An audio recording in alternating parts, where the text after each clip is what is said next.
Sunita Williams अंतरिक्ष में 9 महीने बिताने के बाद धरती पर वापस आने वाली है, लेकिन यहाँ आकर उनके लिए नॉर्मल लाइफ में वापस आ पाना बेहद मुश्किल होने वाला है। अंतरिक्ष में गुरुत्वाकर्षण की कमी से उनके शरीर में काफी बदलाव हुए हैं, जिन्हें ठीक होने में महीनों या फिर सालों का वक्त लग सकता है। नासा के अंतरिक्ष यात्री लेरॉय चियाओ के मुताबिक अंतरिक्ष यात्रियों को धरती पर आने के बाद चलने में परेशानी हो सकती है। लंबे समय तक अंतरिक्ष में रहने से अंतरिक्ष यात्रियों में बेबी फीट की दिक्कत पैदा हो जाती है। उनका कहना है कि हवा और गुरुत्वाकर्षण न होने की वजह से अंतरिक्ष यात्रियों को स्पेस में वेट लॉस का अभाव हो सकता है और पैरों के पंजे की ऊपरी मोटी चमड़ी खत्म हो जाती है। इससे उनके पैर छोटे बच्चे जैसे कोमल हो जाते हैं और उन्हें चलने फिरने में परेशानी हो सकती है। बेबी फीट के अलावा अंतरिक्ष यात्रियों को बोन डेंसिटी लॉस का भी सामना करना पड़ सकता है। ग्रेविटी की कमी से बोन डेंसिटी लॉस की वजह से उनकी हड्डियां कमजोर हो सकती हैं। नासा का कहना है कि अंतरिक्ष में बिताया गया हर महीना 1% बोन डेंसिटी को कम कर देता है।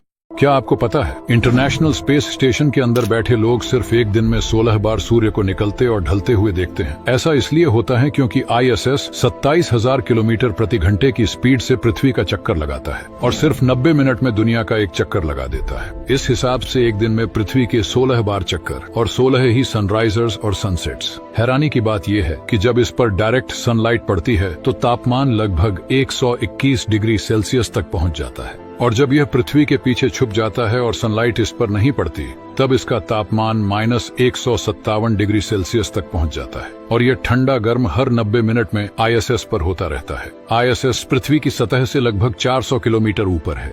क्या होगा अगर आप एक ब्लैक होल में गिरकर वापस बाहर आ जाएं? देखिए, ब्लैक होल में गिरना एक वन वे ट्रिप होता है। जैसे ही ब्लैक होल के इवेंट होराइजन को क्रॉस करते हैं तो आप कभी भी इस दुनिया में वापस नहीं आ सकते। लेकिन इमेजिन करते हैं कि आप ब्लैक होल के चंगुल से छूटकर बाहर आ जाते हैं, तब इसके बाद आखिर क्या होगा? ऐसी परिस्थिति में आपके लिए दुनिया पूरी तरह से बदल जाने वाली है। दरअसल टाइम डायलेशन के प्रिंसिपल के अनुसार हाई ग्रेविटेशनल फोर्स वाले ऑब्जेक्ट्स के करीब समय धीमा हो जाता है। अब क्योंकि ब्लैक होल यूनिवर्स में सबसे ज्यादा ग्रेविटेशनल फोर्स रखते हैं, तो समय इनके अंदर पूरी तरह से रुक जाता है। कहने का मतलब ये है कि ब्लैक होल के अंदर चाहे आप 1-2 सेकंड्स के लिए ही क्यों ना रहो, पर ब्लैक होल के बाहर आने पर आप देखोगे कि लाखों या करोड़ों साल बीत चुके हैं और दुनिया बदल चुकी होगी। और ये भी मुमकिन है कि आप उस नए माहौल में सर्वाइव ही नहीं कर पाए, क्योंकि इतने सालों में ब्रह्मांड कितना बदल चुका होगा, इसका अंदाजा लगाना भी मुश्किल है। एक ऐसा समुद्र जिसमें आप चाहकर भी डूब नहीं सकते। इस समुद्र में आप कितना भी अंदर चले जाओ, आप डूब ही नहीं सकते, बल्कि आप इसके ऊपर तैरते रहोगे। इस समुद्र को डेथ सी यानी मृत सागर के नाम से भी जाना जाता है और यह पृथ्वी का सबसे खारा समुद्र है। डेथ सी जॉर्डन और इजराइल के बीच मौजूद बहुत ही खारे पानी का सागर है। यहाँ मौजूद पानी में बाकी समुद्र के मुकाबले 10 गुना ज्यादा नमक है। इसके पानी में 35% नमक मिला हुआ है। इतना ज्यादा खारा पानी होने की वजह से इसमें कोई भी जीव जिंदा नहीं रह सकता और इसमें कोई मछली भी नहीं पाई जाती है। इसका पानी इतना ज्यादा खारा होने की वजह से इसकी डेंसिटी भी बहुत ज्यादा है, जिसके कारण हमारा शरीर डूबने के बजाय तैरने लगता है।